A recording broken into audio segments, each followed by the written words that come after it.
Since there's only 2 more horror games for the Atari 2600 to cover, I might as well get them over with.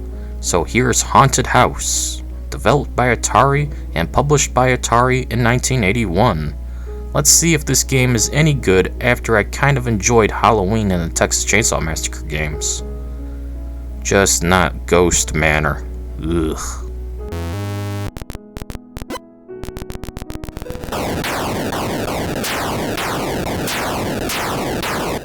In Haunted House, your goal is to locate an item and leave the house with it, all while trying to navigate a maze of locked doors and stairs that go nowhere, but also trying to avoid spiders, bats, and ghosts that want to scare you, all while you're playing as Meatwad from Aqua Teen Hunger Force, #1 in the hood, G. Get out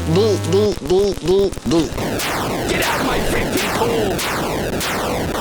Your goal is to assemble an urn by collecting pieces and carrying the urn out of the haunted house, all the while avoiding creepy crawlers, unlocking pathways, and using your light to see in the darkness.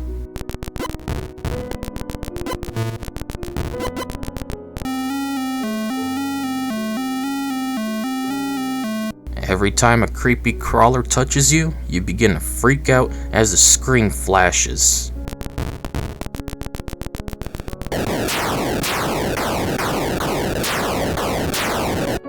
You lose a life when this happens, and you only have a small amount to begin with, so it's best to avoid these creepy crawlers as much as possible, so be careful navigating this spooky house.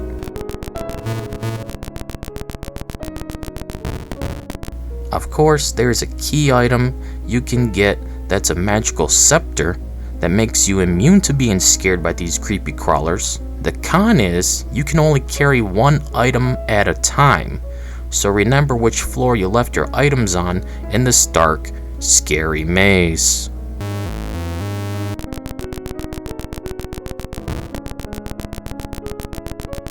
The creepy crawlers are vampire bats, spiders, and a fast-moving ghost.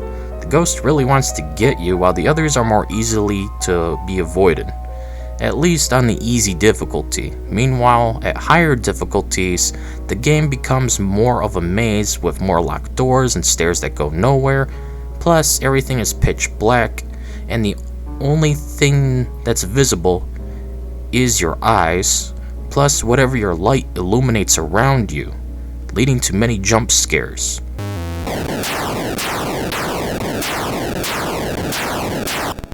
At least, back in the day, or if you're still a kid. The light itself is a match that will eventually burn out. This is needed to see where you're going in higher difficulties, and to see what's on the floor in every. It has a short range and a small burn time before you need to light another one. Thankfully, you have an unlimited supply of these matches.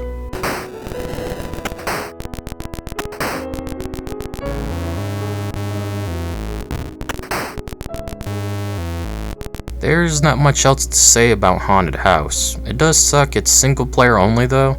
I did enjoy the atmosphere of this game. The Atari sound effects with screen flashes are just neat. They did a good job capturing the horror genre in a 2D pixelated video game that's so primitive. I do wish the level design wasn't so samey though, but I guess it's their way of adding challenge of getting lost in a haunted house full of monsters. This does lead to getting lost a lot though, and add some frustration, especially with the higher difficulties when you can't see anything at all without the match.